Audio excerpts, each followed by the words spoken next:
Sir, I thank you for the opportunity. Thank you धन्यवाद माननीय श्री के आर सुरेश रेड्डी जी। माननीय श्री एडी सिंह जी, माननीय Shri AD Singh. Thank you, Deputy Chairman, sir, for allowing me to speak on this important motion of thanks by the Honorable President. The Honorable President, in the beginning of our address, which is actually the document of the government of the day, has enumerated a lot of achievements and development work which has taken place in the country in the last decade. On listening it appears that the whole of India is on a development path and there is prosperity everywhere. But let us take the situation in Bihar. Bihar is also part of India and there is hardly any development in the life of the common man. The government of Bihar was asking for a special category which is yet to be given to them. Secondly, the Honorable President has definitely talked about India, but what about Bharat, where we are feeding 80 crore people, and we can understand the kind of lowering of their dignity, and उनको हम लोग ने याचक बना दिया है. तो जहाँ तक माननीय राष्ट्रपति महोदया ने बताया है कि हर चीज़ ठीक हो गया है, वैसा नहीं था. और अगर आप बिहार के नए सरकार का हम देखें तो हमारे रिस्पेक्टेड मुख्यमंत्री ji from many years has turned a blind eye to the concept of prohibition, where we are losing because they have created a liquor mafia where at least the state is losing 15 से 20 हजार crore. And of course, and also the sand mafia. So अगर special category हमें नहीं मिल रहा है तो अगर केंद्रीय सरकार उनको प्रेशर दे के realities of life बताए तो वो पैसा हमारे स्टेट कॉफर्स में आएगा और हम को फिर स्पेशल कैटेगरी के पैसे की जरूरत नहीं पड़ेगी. Because I feel that we are losing at least 40,000 crore by creating sand mafia and the liquor mafia in the state. And चूंकि अब ये ऑनरेबल प्राइम मिनिस्टर देख रहे हैं पूरे हिंदुस्तान को, और ऐसे भी फेडरल गवर्नमेंट तो हमारा है नहीं, यूनिटरी गवर्नमेंट है, तो एक कमेटी कॉन्स्टिट्यूट हो जाके देखे कि वहाँ पर सचमुच प्रोहिबिशन है या घर घर अवेलेबल है made to order with any brand. और जहाँ तक 25 crore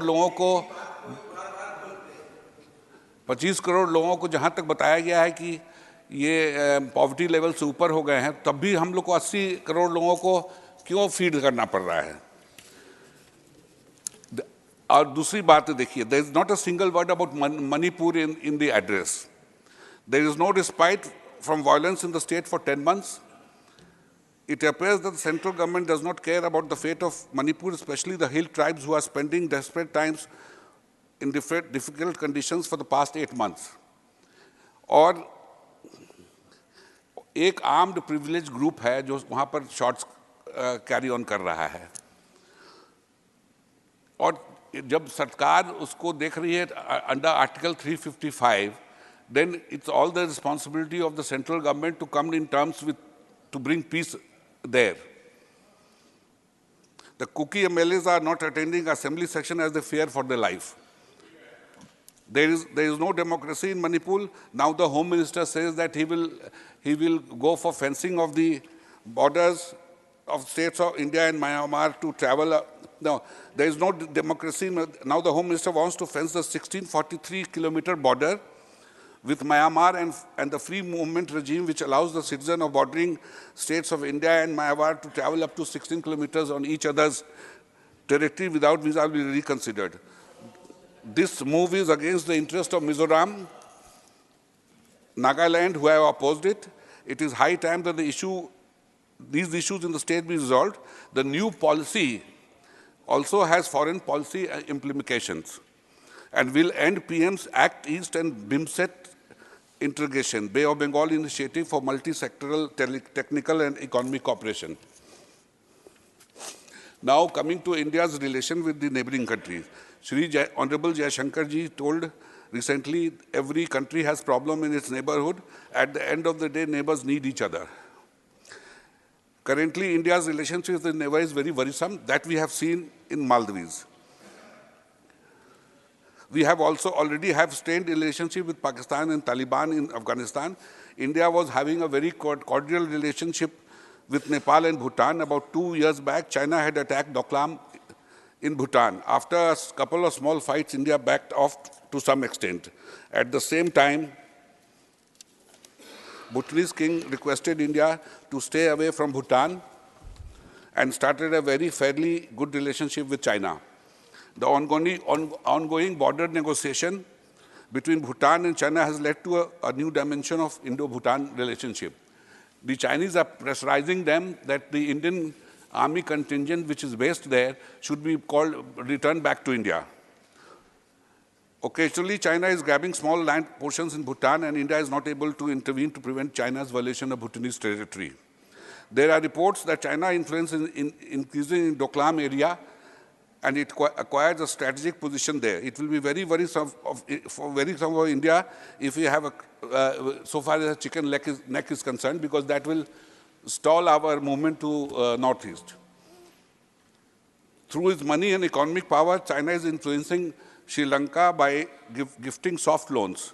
At present, out of the total debt of Sri Lanka, it owes 52% to China. In Nepal also, China is exerting pressures in many ways. With Bangladesh, the Chinese exports have multiplied 16 times in the last 2 decades. Today, China is the largest trading partner of Bangladesh. Myanmar is also under the influence of China. China has renewed its interest in the Chinese Myanmar economic corridor, which will undermine India's advantage in the region.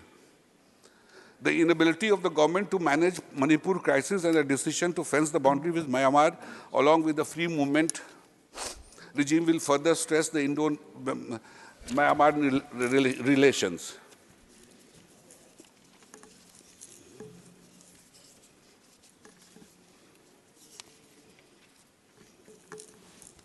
Cybercrime. In paragraph 14 of the address, it has been maintained that Digital India has made the life and business easier in India. Today, 46% of the world's total real-time digital transaction takes place in India, but at the same time, there is a quantum jump of 55% in cybercrime related to cheating cases as compared to last year. Maximum cases are related to job fraud, followed by online purchase frauds. Cases are also increasing in other categories of cybercrime. Innocent people are losing crores of rupees to these cybercrime frauds. The police do not seem to be well equipped in deal with these crimes, and detention of the conviction rate is very poor. Something has to be done urgently. RBI has taken action against Paytm, but there is a need to look at what value many of these digital middlemen are adding. Why can't the government not promote its own UPI backbone and BHIM application besides PSU bank application? We do not need middlemen.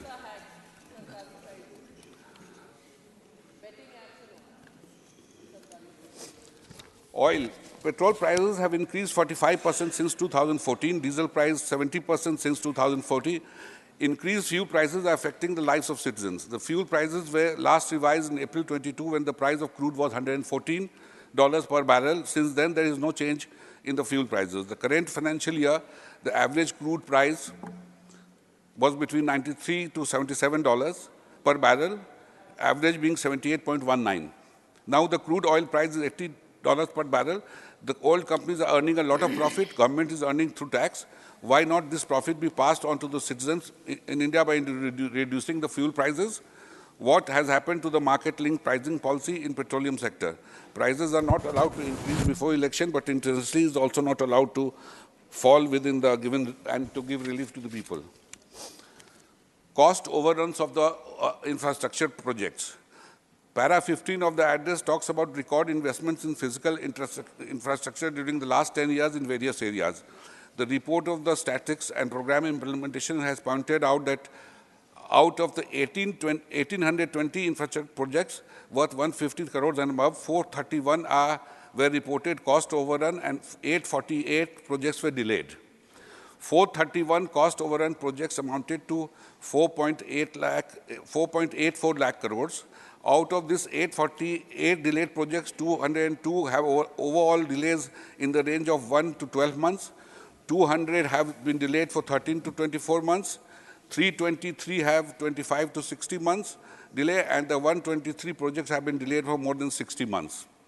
The average time overrun of these 48 projects stood at 36.5 months. However, does it reflect upon the good governance and efficiency of the government in taking up the country to the path of development? We are back to square one. And of course, we have to believe that the corruption in contracting has ended. Ram Raj hai. Empowering Panchayat. Over 65% of the country's population lives in rural area. The performance of Panchayati Raj institutions is therefore critical for achieving the development goals of any government. There are more than 2.5 lakh panchayats in the country. However, the financial constraints have not allowed the Panchayat Raj institutions to realize their potential. The institutions have very limited financial powers and almost fully dependent on government support. They generate very less revenue from the local taxes and fee. The reluctance of the state governments providing financial support in affecting the performance of the local bodies. It is well accepted fact that the decentralization yields better outcome. The leaders and the officials at local levels are in a better position to design and execute projects based on local levels. A mechanism needs to be developed to give local bodies to predictable and meaningful flow of revenue. This will help them plan and execute the programs effectively. Education. Education is the most important for the development of any country. Para 32 of the address mentions the implementation of the new education policy. It also says that to improve the quality of education in government is running PM Shri Vidyalayas. There are 14.9 lakh schools, 75 lakh teachers, and 26.5 crore students in the country. According to the National Achievement Survey 2021, the learning level of students have shown a gradual decline over the years. The Nationalist Annual Status Education Report 22 by Pratham Foundation provides snapshots of children's schooling and learning throughout India. In many states, the students in higher classes like 3rd, 5th, and 8th classes are unable to read text and perform arithmetic tasks taught in class 2. The understanding of arithmetic is higher. In higher class 8 students is quite low.